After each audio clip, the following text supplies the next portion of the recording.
5천만 원, 1억 정도의 여유 자금이 있는 분들에게는 어떤 이야기를 좀 해주고 싶으세요? 5천만 원 1억 가지고 계신 분들은 네. 어떻게 하든지 착실하게 지금 청약저축 넣고 네.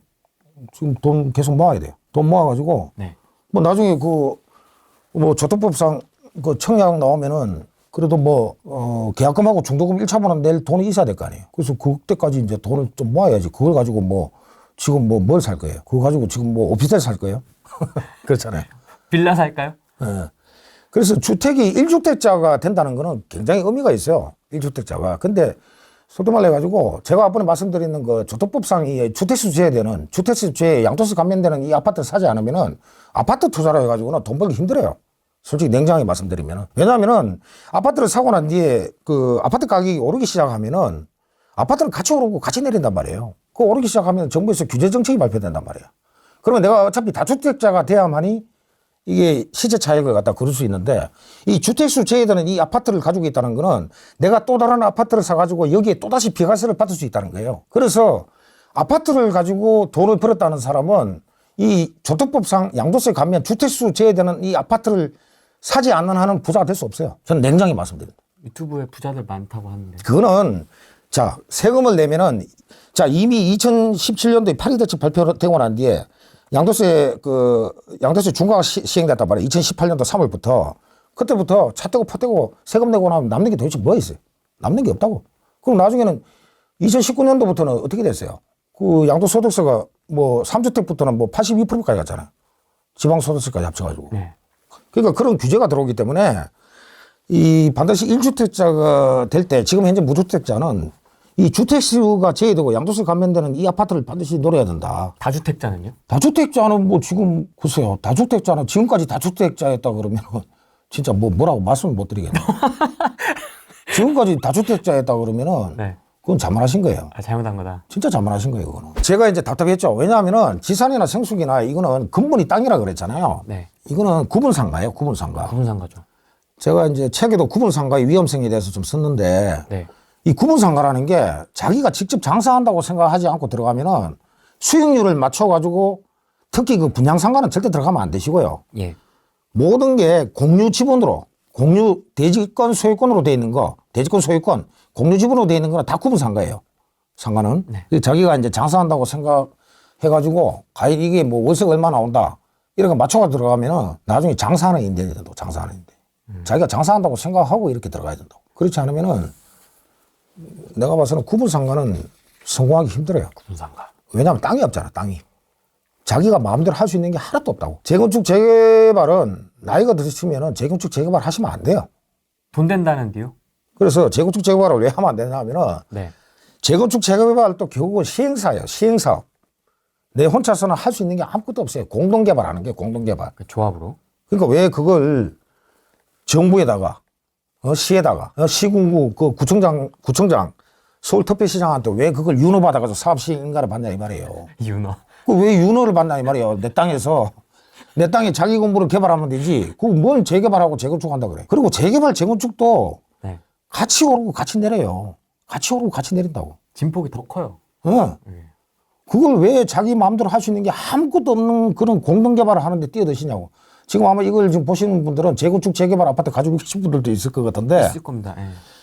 그 공동개발하는 데는 나이 드시면은 뛰어들면 안 돼요. 단독개발이에요. 단독개발. 단독개발. 그리고 땅을 가진 자가 세상을 지배합니다. 땅을 가진 자가. 그 옛날에 전쟁 난 이유가 뭐예요? 전부 다 땅 가지려고 땅 싸움 한 거예요. 땅 싸움. 땅 따먹기. 땅 따먹기 한 거예요. 옛날에 전부 다 싸움 한 거예요. 문재인 정부에서 왜 토지 공개념을 그렇게 도입하려고 했느냐? 토지 공개념을 왜 도입하려고 했느냐? 토지 임대 아파트 짓고 공공 임대 아파트로 왜 지으려고 했느냐? 네. 그 땅에서 나오는 힘을 국가에서 가지고 가겠다는 거예요. 땅에서 나오는 힘을. 이 땅을 가지고 있으면은 땅을 가진 자가 세상을 지배했단 말이에요. 이때까지. 그 부동산의 근본은 땅이에요. 그리고 땅을 가진 자가 이 대한민국 자본주의 사회에서 이 자본을 지배한다고, 자본을.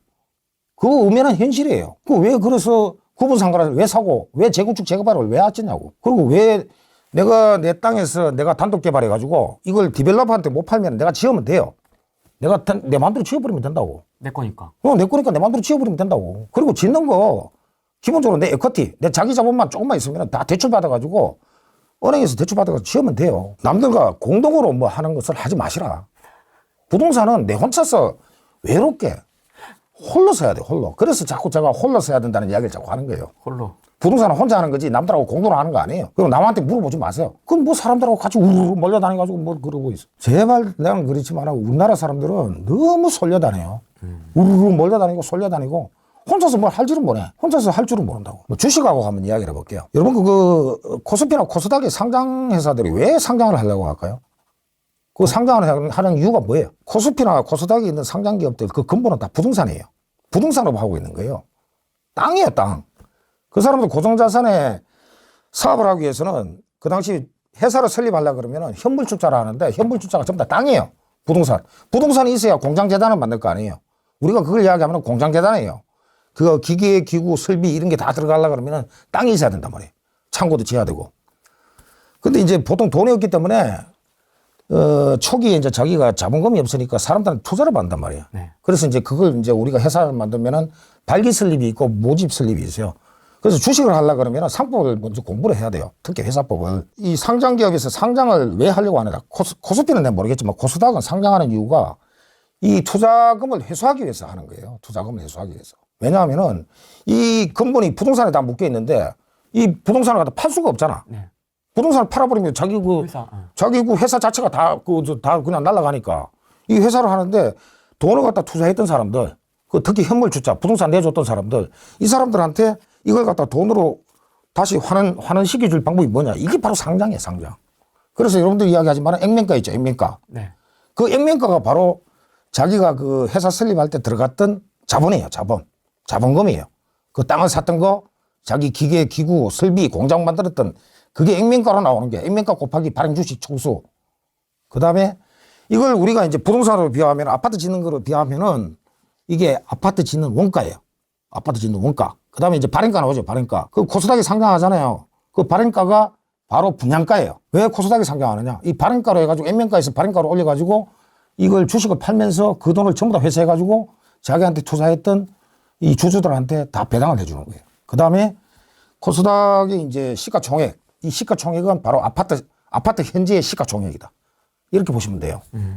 그래서 기업도 마찬가지 부동산업을 하고 있는 것이다. 이렇게 보시면 돼요. 부동산이 없으면은 그래서 자본의 3요소가 뭡니까? 토지, 노동, 자본이구나. 네. 거기에 노동소득과 이제 자본소득이 있는데 그 근간은 바로 토지에 있다. 기업도 결국은 부동산업을 하고 있는 것이다. 책 보는 거 싫어하죠. 잘 안 보죠. 책 보는 거 싫어하죠. 네. 근데 책을 봐야 돼요. 책을 봐야만이 이 생각할 수 있는 힘을 길러요.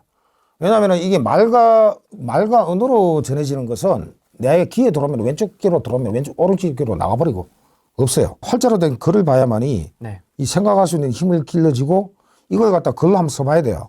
자기 자신이. 글로 한번 써보면 이게 내 것이 돼요. 그 도서관 가면 책 공짜로 다 보여주잖아요. 그 다음에 책도 빌릴 수 있고. 얼마나 좋아요. 책도 많이 빌릴 수 있더라고요. 5권 빌리지, 5권. 5권. 책도 5권 빌리고. 좋더라고요. 그 저는 옛날에 그 도서관에서 맨날 책 봤어요. 토요일 날 내가 뭐 맨날 뭐 술 마시고 뭐 이런 게 아니고. 그 주말에 가서 책 보고 5권씩 책 빌려가지고 매일 책 보고. 얼마나 좋아요. 그러면서 자기 마음을 수행하라고. 그리고 운동하시고 혼자서. 그런 시간을 많이 가져야 돼요. 트렌드긴 한데 뭔가 이렇게 배울 때 책보다는 도서관보다는 유튜브를 좀 많이 보거든요. 요새 친구들은. 그렇죠. 유튜브에서 100억 부자, 200억 부자들이 이제 노하우를 알려준다. 근데 100억 부자나 200억 부자가 그 유튜브에 왜 나와요? 100억 벌고 200억 벌었는데 자기가 유튜브에 왜 나오냐고. 선한 영향력을 펼치겠다고. 아니 그러면은 조용히 살지 뭐 밖에 나와가지고 돈 벌었다고 떠들어대고 완전 말이야. 나도 지금 현재 이게 나오는데 얼굴 나오는 게 좀 그래가지고 계속 집어 선글라스 치고 이래 있는데 돈 벌었다고 그 밖에 나와가지고 제발 좀 떠들지 말았으면 좋겠어. 그 나중에 돈 벌었다는 것을 좋아할 사람은 세상에 아무도 없어요. 남이 돈 벌었다는 거. 그 사촌이 땅 사면 다 배 아파요. 사촌이 땅 사면 배 아픈 게 이게 인간의 본능이에요, 본성. 뭐 대한민국만 있다 그러는데 대한민국만 있는 게 아니에요. 전 세계적으로 다 똑같아요. 그리고 돈 버는 것을 좋아하는 사람은 자기 집사람, 뭐 집사람이나 내 가족들이나 좋아하지 어느 사람도 내가 돈 벌었다는 걸 좋아하는 사람은 단 한 사람도 없습니다. 그리고 시기하고 질투하는 게 이게 인간의 본성이에요, 본능. 인간의 본능이에요. 그래서 뭐 100억 벌었다, 200억 벌었다, 뭐 그런 거 갖다가 이야기하는 것 자체는 돈 벌었다는 사람이 유튜브에 나올 일이 뭐 있겠어요. 돈 벌었다는 사람이. 그런 돈이 있는 사람이 왜 유튜브에 나오겠냐고. 사기꾼은 자기가 사기꾼을 만드는 거예요. 자기가 무지하기 때문에 그 사기꾼한테 끌려다니는 거예요. 자기가 무지하기 때문에. 그리고 모르는 것은 물어보고 찾아봐야 돼요.